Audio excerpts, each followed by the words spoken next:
Hey everyone, welcome to our first look of the WGC Dell Technologies Match Play Championship Tournament, whatever we want to call it, joined here by my friend at BetSperts, the leader of all things BetSperts and BetSperts Golf. It is Andy Molitor. Andy, what's going on, buddy? Our 64 March Madness is all beat up. We were just talking about that. All of the death that came along over this weekend. We want to fill out another bracket. Yeah, this one's more fun too. I thought about this. I was going to pose this question to Twitter because I think a really big portion of non-golf betting Twitter would have no idea what I was getting at. But what if we did this with the March Madness? Like the 116, 8, and 9 had a round robin. You had the 16 seed had to play 3 games, and then the winner just goes to the winner goes to the Sweet 16. That'd be a lot of fun. I can see that being more, and I do like the format. If anybody's unfamiliar with the format, they did change the, just like I said, there is a round robin we're going to do over the first couple days, basically to avoid the giant killers. It's like if all the 1 seeds went out in March Madness, you'd lose some big fan bases there. Same kind of thing. Tiger Woods loses the first round. They were mad. So change the format a little bit. And yeah, I'm excited because you can, right on the PGA site, you can fill out a bracket. We're going to put together you've already put together a group. You can join the group. You can win yourself a free BetSperts golf sub if you win our bracket challenge. And honestly, it's way more fun than the March Madness college basketball one for sure. And I love college basketball just because this one gets way wilder. You're seeing, essentially we had what was Horschel, 31, 32? Yeah, you do not. I think there was one number 1 seed that advanced last year, which is just crazy. 16 number 1 seeds in the way that this format is hypothetically. So it is very much a crapshoot, even more so than what we were just talking about with what happened this weekend in the NCAA tournament. So we just got a first look at it. As Andy mentioned, they changed the format a couple of years ago. This is starts on Wednesday, which is obviously messes up kind of the flow of your week too. So remember that. Wednesday, Thursday, Friday is basically round robin. So all of these guys are grouped into pods of 4. They all play each other straight up. You get a point for a win, half point for a tie. Gets real fun on Friday. Friday can be the real fun day because if there are ties, they basically go sudden death, heads up to advance. We saw some fun stuff last year in that. So definitely wanted to check that out. Again, a reminder, everything on BetSperts Golf is free still through the end of this tournament.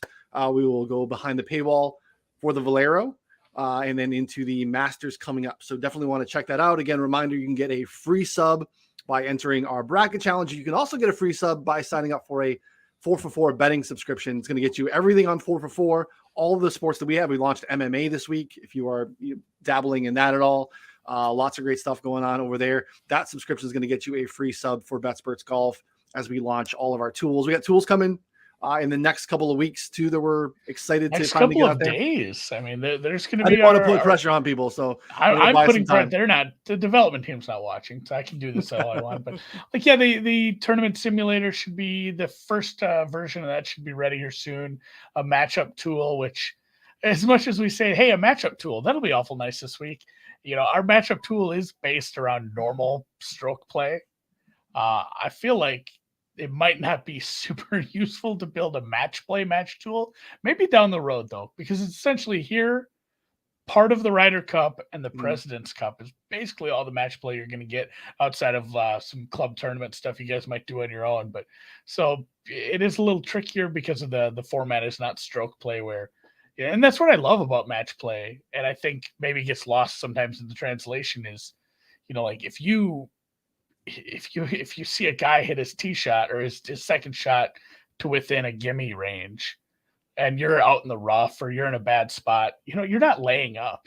There's no penalty for absolutely screwing up a shot that you go for because you have to. That's a go for it. You have to go find that green and match that birdie. And if you absolutely duff it and it lands elsewhere, whatever, you pick the ball up.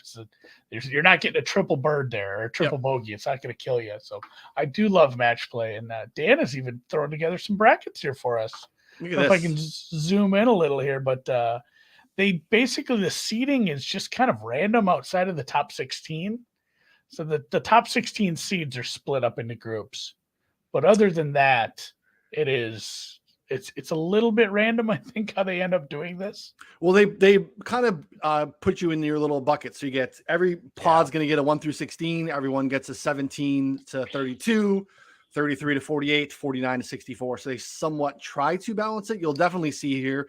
They came out like within the last 10 minutes. So we're reacting. It's kind of what this is. We're going to react live. They did have some odds posted this morning from an outright standpoint. It's a little hard to get down and try to take advantage of opportunistic numbers when we really, I think the draw was going to make a big difference. And we'll start to see some movement here in the marketplace as we start to really process these draws. But as I mentioned earlier, last year, just one number 1 seed, so one of the top 16 moved on. It is very much an event and course that really lends itself to keeping everyone in the mix. This is another Pete Dye track. We know how these Pete Dye tracks tend to play. We just had one a couple of weeks ago at TPC Sawgrass, and it just brings everyone in the field in. It puts a premium on ball striking. It puts a little bit less on driving distance. You really have to be not necessarily accurate because the rough here is not really a problem. But again, if you have a skill set, when you think of the guys that have competed here with Kevin Kisner's, you get some of these shorter hitters that can show up here. So interesting to take a look at as we go through here. As you can see, John Rahm, obviously number 1 in the world. And kind of how this works is the top 64 in the world golf rankings get the first shot at it. Obviously, there are some injuries. We do obviously have a normal event with Corrales this weekend. No one's really saying no to the WGC match play and then going to play Corrales. But again, we had some injuries, and Sam Burns backed out after a nice win this weekend. But yeah, for the most part, we have the top cream of the crop here. Yeah, outside of and again, I'm going to get into the OWGR in a second and rip that a new one. But yeah, that's predictable. The top 64 get in. 6 of those men have opted out. Cam Smith taking a break after his big win. Sam Burns just took a break after his most recent win. Probably just get ready for the Masters. That's going to be an exciting time for him. Rory is out. Hideki with the injury. Harris English still out for a long time. And Phil Mickelson is hiding in shame at the moment. So those 6 are out. They have been replaced. Matt McNeely's your last edition with the Sam Burns pullout. But and truthfully too, this is another analog to the March Madness bracket. Is like, you can complain all you want about the seeding March Madness. Not much you can do about it. You can take advantage of it, I guess. But the betting markets can be, adjusting. Obviously, they don't care what the number in front of a team is. Yep. They'll make a lower seeded favorite if that's what it's going to take. Same thing here. The OWGR is a very flawed ranking system. Obviously, calling John Rahm the number 1 is not a flawed part of it, but as you go down, it's based on some points. You end up some people doing well in alternate events or DP events, and maybe the order isn't perfect. But I think in general, you end up with a pretty good mix of the top 50, 60 golfers here, and I think they do a good job. But that's where my main thing is I don't pay attention to these seeds much. Like we're not gonna be able to say, Shane Lowry probably shouldn't be a 20.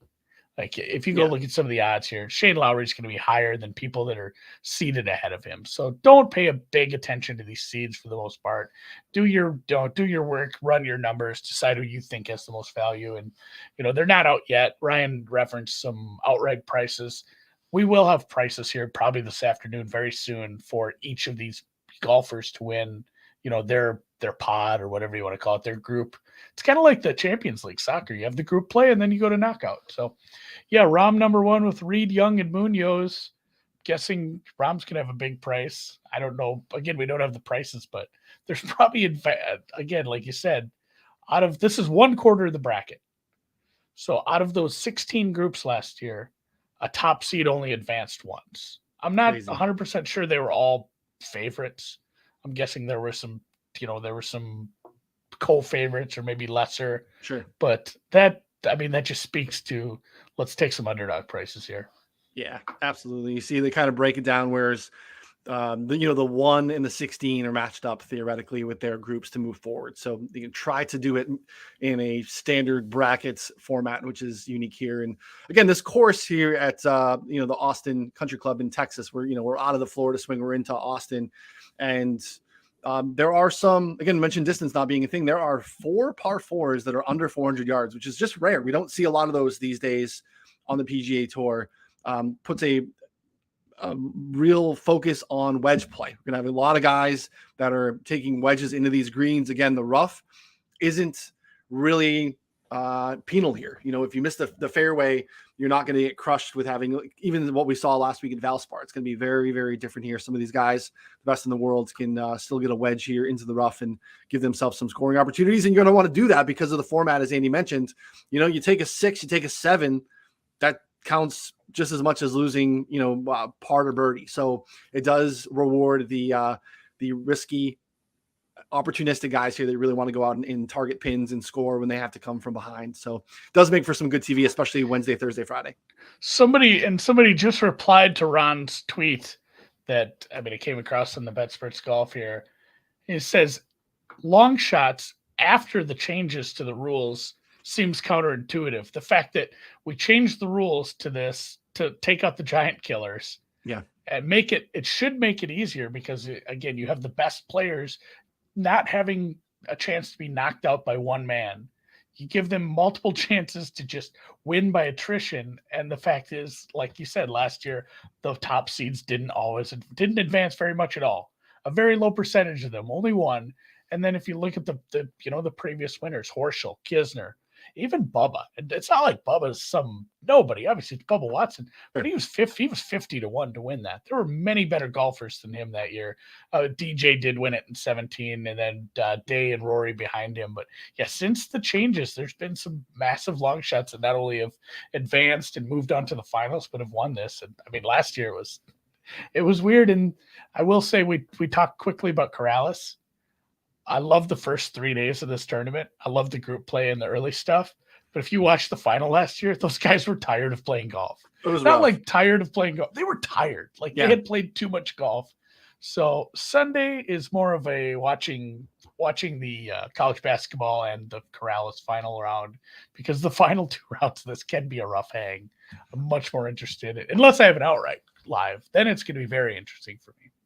The rough part here, too, is that just the way we like to analyze golf is we like to use as much information and data as possible. We do not have strokes gain data in this event. So that makes it very challenging. We add another element of live betting where we are getting into a little bit more eye test, a little bit more of narrative-based things. And we've seen some of those narratives play out. We don't have a lot of lefties in the top 64, top 70 in the world right now.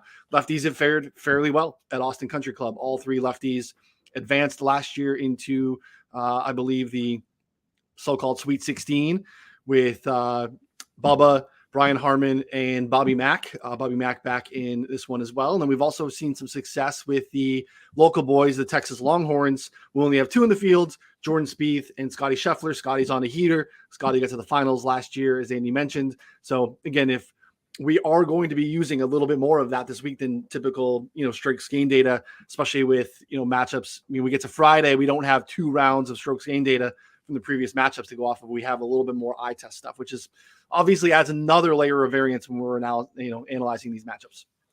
Yeah, it is super tough. I'm just going to, like I said, and if you're not in the Discord, I'll put a link to the Discord. I'll put a link to the bracket group. I'll put a link to everything in the description of this YouTube if you want to find it on here. I know a lot of you watch these on YouTube rather than Twitter because you can actually comment then. Twitter kind of stinks for that now that Periscope died. But yeah, I will put links to everything. If you want to join the bracket group, Ryan did. If you want to join the Discord, we already put some outright picks in the Discord group.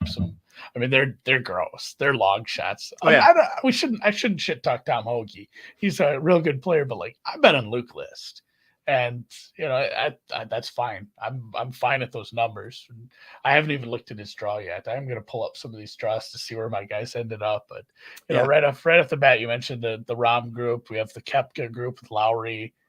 If I was pricing that, although Brooks coming in hot, Brooks shot a really nice round on Sunday. I think he had a 65, looked real good. Kind of got lost in the shuffle of the fact that there was 5-6 guys competing for it down the stretch. Brooks was looking really good. So Brooks Lowry will be a good one. So I'm guessing Van Rooyen advances there since I said that. That's a tough draw, really. So Lowry's been awesome.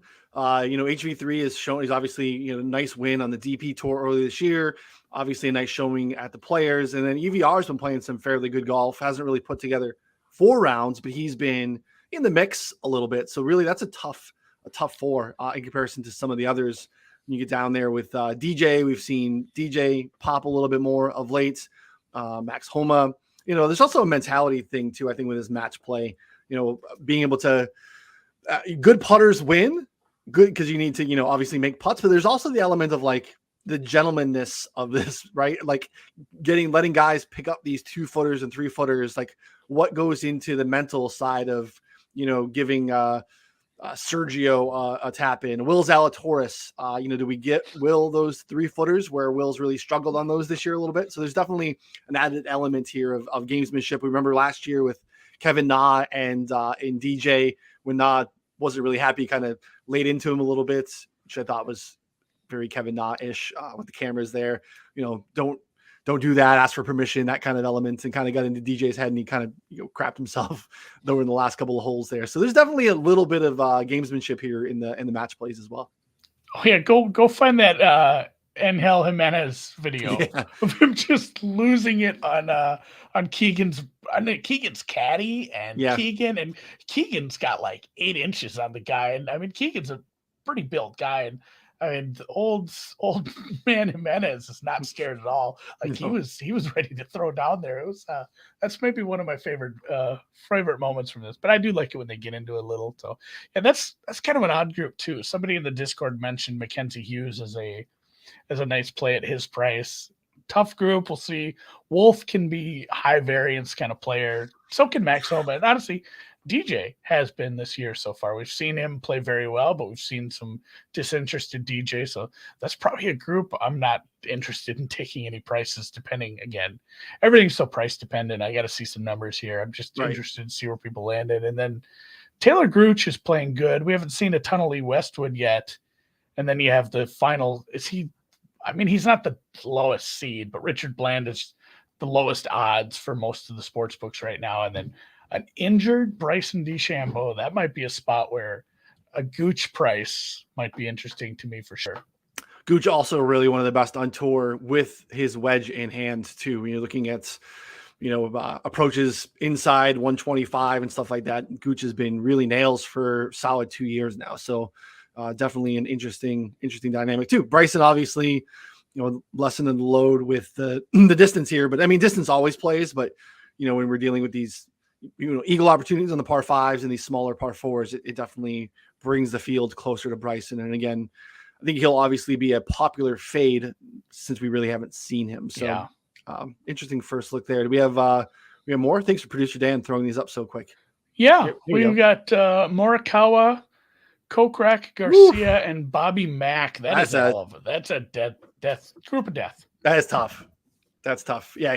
Kokrak stuff is interesting with maybe he did not look really good at the Valspar, and the place that kind of profiles is a nice Kokrak thing. I wonder if he's looking at maybe that, Saudi league schedule and worried about where he's going to be playing over the next couple of months. Sergio has played well here, has again, ball striking is being in good form. And again, Bobby Mack played really well here last year, and lefties have historically played well. Yeah, this is a really, really, really tough draw.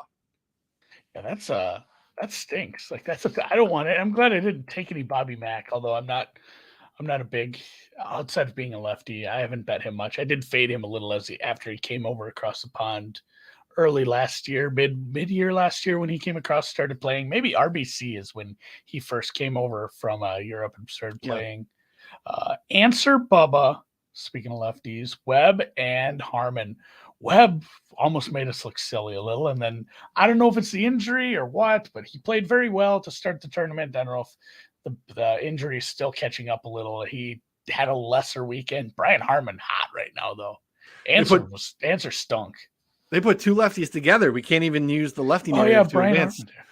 Yeah, and they're all jammed up there. So only one's coming out, even if Bobby Mack comes out of there. So that's interesting for sure. Yeah, our guy, Ron Kloss, PGA Splits 101 on Twitter, is pretty connected, talks to a number of PGA caddies on a regular basis. Webb's caddy, one of them. And, he had said coming into the week that Webb was 75, 80% at best, and then really shows out on Thursday and Friday. And we're wondering what the heck's going on. Collapsed a little bit on Saturday there, but definitely interesting group here with some nice, Bubba's won here before. in 2018. As Andy said, Harman's been playing good golf, played really nicely last week. Answer, one of the lower number 1 seeds. So this is another interesting one too, especially if Webb is maybe getting closer to 100%. This is kind of a toss up. Yeah, that's a tough one. This is a tough section. Yeah. Schauffele played well this weekend. Finau spraying it off the tee right now. You were against him last or 2 weeks ago. Yeah. That's fine. Lucas Herbert, and then Kanaya. I don't know this guy that well. Yeah, me either. So take him. Yeah, he probably wins the group. I don't have a strong take on that. That might be the group where the chalk just goes through. Yeah. And Xander is, you can shit on him all you want for not winning tournaments. He's still just right there. It's like JT. He's like, oh, JT's not winning. Well, yeah, he's top 10ing like every week though. Yeah. Xander's like really good Louis, right? They just don't win, but they're always in the mix. So this is probably like the most Xander thing to win, right? Like he won the gold medal. Like he likes to win. This is a no cut event, theoretically. I mean, I guess you technically have a cut come Friday, but like this would be the most Xander win and your non-standard cut event. This is something that Xander would profile as a win. So yeah, that one's kind of up for grabs. It feels like it's a nice spot for Xander. And then the one right below it is also another really tough one. Louis at 10, Paul Casey at 19, Corey Connors, again, ball striking in a premium. Holy and now shit. That's your group. That's it. Group 10 is your group of death. Yeah. There's no question. Noren is playing maybe better than any of those guys right now. Yeah. And Paul Casey's playing very well. Connors is pretty consistent if he does his ball striking like we saw this time of year last year. And obviously it's Louis. Jesus, that's a tough draw. Yeah, I'm not taking any outrights in that one. Yeah, that's a tough one too. A good call too. Like playing DFS. Remember, don't take a couple of guys in the same pod. It just is the biggest no-no and the easiest avoid. Give yourself as many outs as possible. It's hard enough to play DFS golf. It's hard enough to play DFS golf and match play. And, don't shoot yourself in the foot and pick guys that are in the same pod. I guess that goes. Even in two guys that are in the same quarter of the bracket, like we're saying, for sure. Try to keep them, not in group 7 and 10. Yep. If you have a group 10 guy, if you have Connors, try to take somebody from that group 2 or group 15. So yeah, it is tough. And I guess you can pivot a little and, try to out game theory the game theory. But every year you see there's a number of lineups where it's like, this lineup has 3 people from the same pod. Like that's just, there's zero chance that kind of lineup is cashing. It's just not how things work. So take it easy with that. We'll move on to the next section here.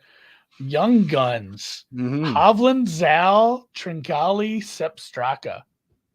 Interesting. Seb got in with some of these injury issues. Obviously, nice win a couple weeks back. Yeah, Tringali is a guy that can get hot with the putter. It's a tough one too. Obviously, Will and Hovland are popular in betting circles because of the upside that they have. This is another tough one there in group 3. Yeah, I took some Tringali. That was one of my long shots. Just spoiler alert. So I don't mind the draw because Zal can. I'm not giving him any putts. Hopefully Tringali has the huevos to tell Zal, no, you're hitting that, buddy. I've seen you putt. And Hovland's very good. I have him highly rated every week, but he can be a little inconsistent as well. I'm not sure what his interest will be here. Seeing what's headed forward as we are starting to get to the point where players are locked into the Masters field. You mentioned HV3, Varner. I think Varner is locked in now. He's playing Augusta, so it's exciting for some of these. I don't want to say fringe guys, but fringe for playing Augusta. The big names are just there based on what they've done. And that's a good point about Corrales. Corrales does not get you automatic entry into Augusta. You can pick up some points if you think getting into the top, whatever, 50, 51 it is. You can pick up some points there, but that does not move you into Augusta for winning that tournament. So, yeah, and it's interesting to see too how guys start to get their minds and games right in play while we head to Augusta, because some guys won't go to Valero, so they are using this essentially as a tune-up before they get into, maybe they head to Augusta early, get out there for some practice rounds. Guys want to get in good form, right? You might not want to necessarily have a finals appearance here, as you mentioned earlier, how it really drained the guys last year was very evident in the finals. But guys definitely want to get their games right heading into Augusta here in a couple of weeks. Yeah, and I believe Rory's going to play Valero. He had announced that earlier in the year, so he's not playing here, but he should be playing next week as his tune-up for when Rory heads down to Georgia there. So you mentioned Kevin Na before, based off his experience with Dustin Johnson. He's across the bracket, so it'd be a while before we got that one again. But Mav McNeely, our late fill-in, taking the spot. I mentioned he did not go to the Dominican, despite not having a spot here. I don't know if he knew that Sam or somebody else was coming out. Yeah. But he did. And again, somebody mentioned this on Twitter, and I thought it was funny. Like, why wouldn't he just go to go be the favorite at an awesome resort event? And someone's like, do you think he gives a shit about going to a really fancy resort? Because his family, his family probably has taken him on some nice vacations over the years. Google Mav McNeely's dad's house. And you get lost in the wormhole that you'll find the house that he grew up in. It's insane. Yeah, he is not looking for a weekend away at a luxury resort. He's grown up on them. So that's it's definitely not a group of death per se in relation to some of the others. And there's a couple more even on this page that are significantly more difficult, but this is kind of a low key anyone's game kind of a spot. I mean, Henley's a guy that is going to profile really well here with how he is, with wedges in hand. If the putter can run hot, ball striking has been pretty premium. Kevin Na got a little baby swag. Maybe he's, here to get going. And Matt McNeely, we know historically California golf, yes, but short courses is something that Matt McNeely is profiled and had some of his best finishes on. So yeah, that's kind of a really nice balanced group there in group 14. Group 6 is really nice too. Yeah, if we get a nice price, I'd be interested in Henley here to advance out of the group. Agreed. I probably won't be playing a ton of. I shouldn't say that. It depends on the price. I might play a bunch of matchups. I'm not sure, but I will be playing some advance out of the group prices. And before we get to that, we actually had a question. Said I have no idea how to model for match play event. He just avoids these tournaments to save money. Can you provide a basic explanation on handicapping match play? It's tricky because, again, like you said, it is, you have these situations like I mentioned where a guy absolutely is just going for the green in a spot where it makes zero sense in stroke play to take that sort of risk. So maybe there is something to say for upweighting play out of the rough. We've said the rough won't be penal. It wasn't penal last week. The absolute, how much we're mirroring last week with Austin Country Club's kind of wild. All the stuff that doesn't, the length off the tee doesn't matter. The rough won't be super penal. Yep. It's turning out that the things that were happening last week might just happen again this week. So if I had to go look for something that made someone good in high risk situations, it would be like maybe someone who's been better with their irons from longer spots, like, somebody 175 to 200 out, someone who's been better with their irons from the rough. Somebody who can make the shots that they need to make when they're in a bad spot and have to get aggressive for it. I don't know if any of that makes sense, or I don't know if you have a better answer than that, Ryan. It's tricky. Yeah, it is hard, man. It is. I don't know that it's in a profile as your standard week from a modeling standpoint, because there is just all the layers of variance, as we mentioned. Again, no strokes gain data as well. There's just so much here. So yeah, I mean, when you really look at the profile, I would think Andy makes a good point here. The last 2 weeks, even, because the week before that, we were on a Pete Dye track at Sawgrass. So really short-term form probably weighted more for me than anything long-term, where it's probably the inverse on a normal week, right? We want to try to draw in as much long-term form to get a real grasp of what these guys' baselines are. Whereas, how did you profile at Sawgrass and how did you profile last week at Valspar? So yeah, it's definitely interesting. I don't think that there's a cookie cutter way.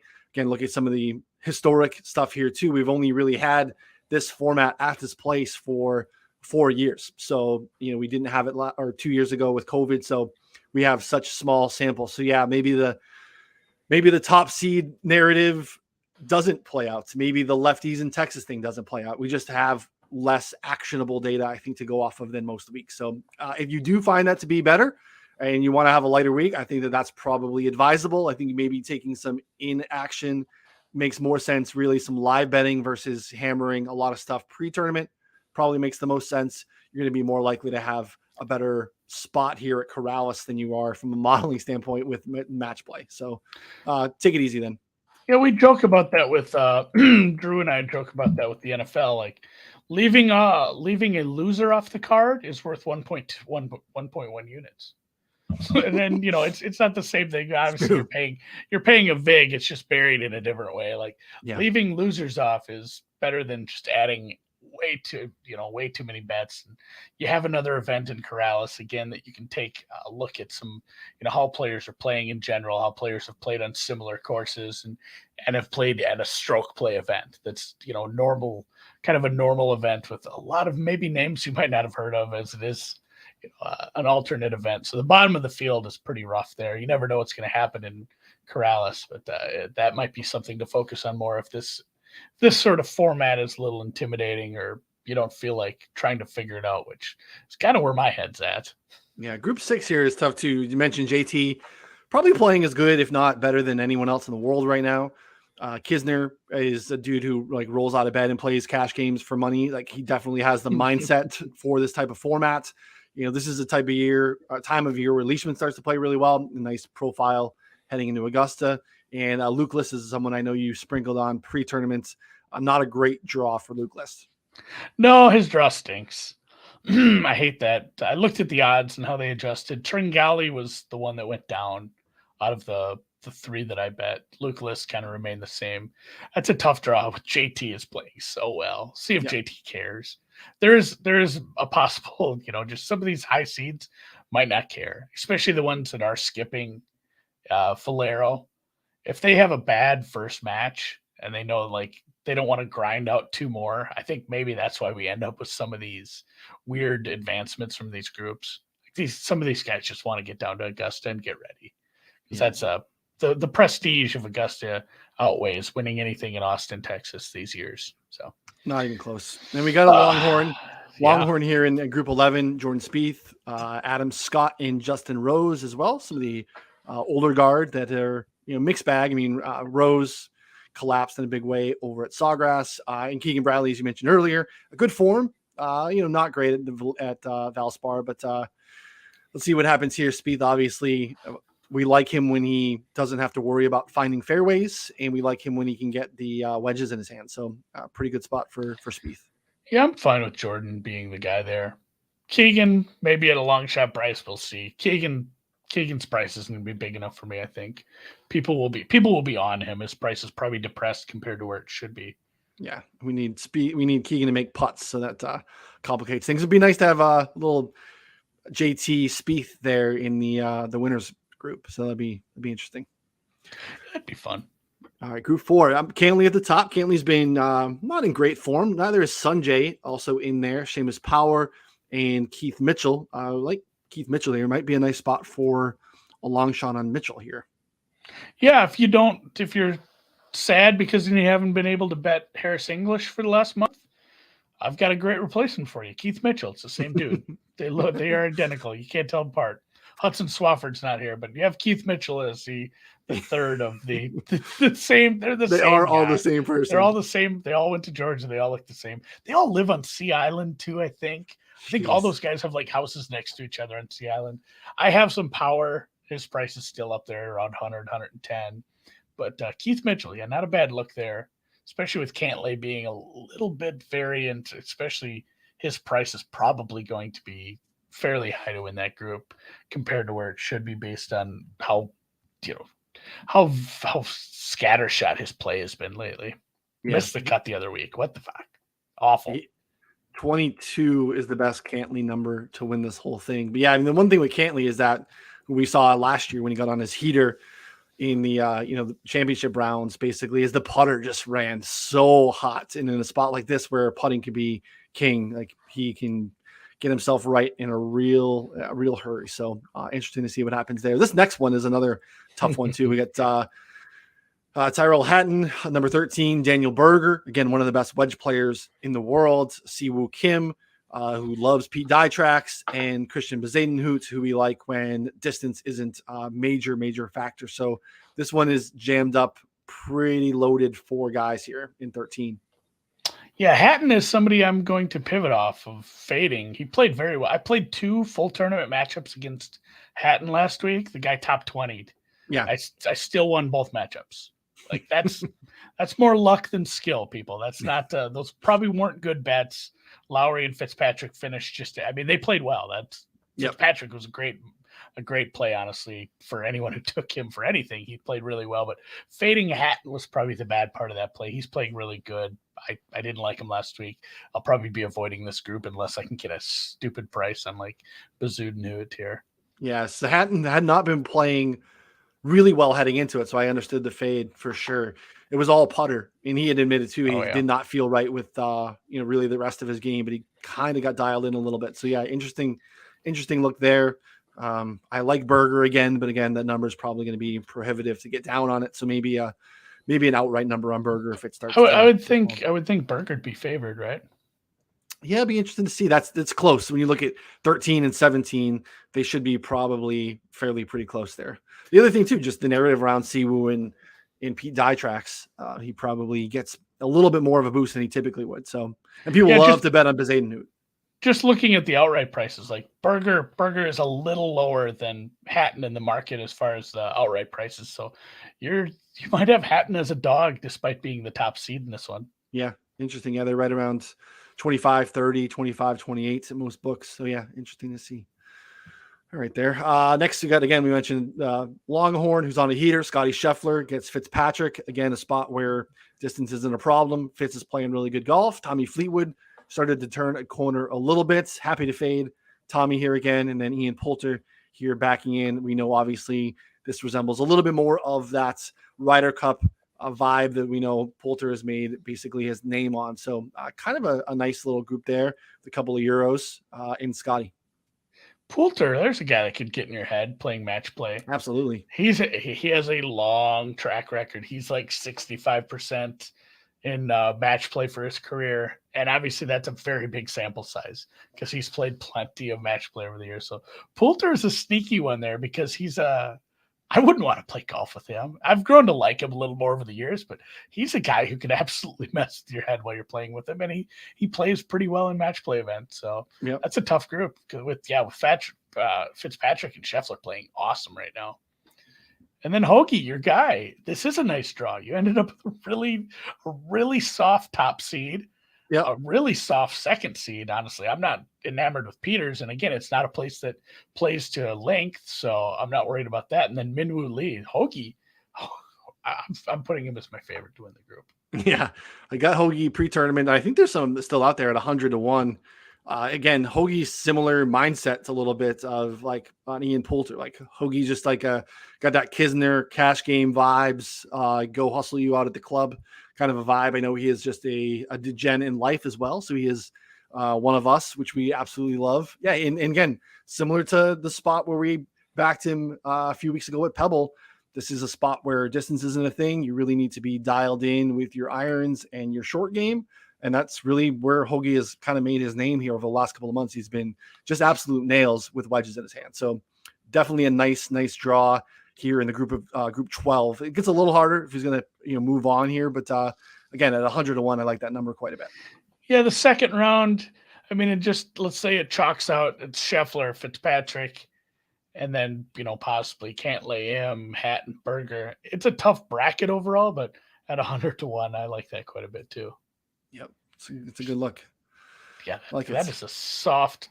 That's my softest first four, I think. Yeah. If Group 10 is the group of death, this is the group of. Plus, he doesn't have to worry about college basketball. TCU lost last night. I think he's a Horned Frog. I would triple check that. I'm almost certain he played at TCU, so they're out of the tournament. He can concentrate on golf and blackjack for the rest of the week. Billy can run hot. He likes this type of event. Obviously, winning last year, putter can run super hot for Billy Horschel too. But yeah, definitely a nice draw there for Hoagie. So don't hate that at all.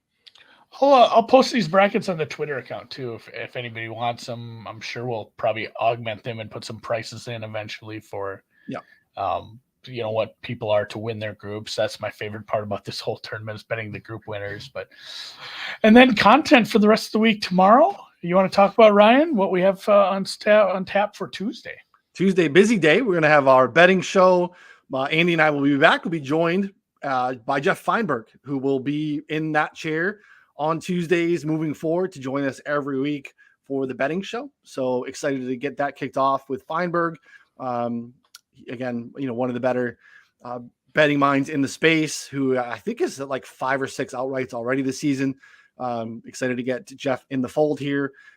We will do the DFS show in the afternoon, 2:00 Central Time for the DFS show. Again, very much game theory, even more so than a typical week from a DFS standpoint. So you are going to really be strategic in understanding where the guys are in the brackets, where they are in their quads, and moving forward, and making sure that we are not hamstringing ourselves and limiting the upside there. It is a fun one. And lots of written content already up on the site over at betsportsgolf.com. Again, free still through the end of this event, going behind the paywall. Again, you can join in a number of ways. I recommend, again, the 4for4 betting sub is probably your best way. If you bet any other sports at all, cannot recommend the 4for4 betting sub enough. And then again, you can just join our bracket challenge here and beat us all and get a free betting or free BetSports Golf sub that way as well. Definitely want to check out the newsletter as well. betsportsgolf.com/newsletter is going to keep you up to date on all of the promotions, all of the ways to get discounts as we move forward. Andy does a great job with that every week, so definitely want to check that out. I'll put the link to that in the description of this YouTube as well. If you watch this later on, if you're watching right now, you'll have to check back in a bit because I am too busy doing a damn show to be updating YouTube links as we speak. But I'll get all that stuff in there. And then the written content on betsportsgolf.com. Ron already has a nice course preview for Austin Country Club. Yep. He's going to have a course preview for the Punta Cana. We're going to have betting cards for both places. We're going to have DFS stuff. We'll have some more informational stuff about match play coming up. And then we do go behind a paywall for a lot of that next week, but there is still going to be free content. The best bets article, some of the early stuff in the week, the informational stuff will still be free on there that you can check out. And like I said, the Discord is a great spot to be too. Get in there right away. Yeah. Discord will stay free. Some of the Discord will go behind the paywall. All those things we're trying to make it is again, your one-stop shop when you're looking to research golf. We'll get there. We're excited about this project. It's been a lot of hard work and excited to where we are now.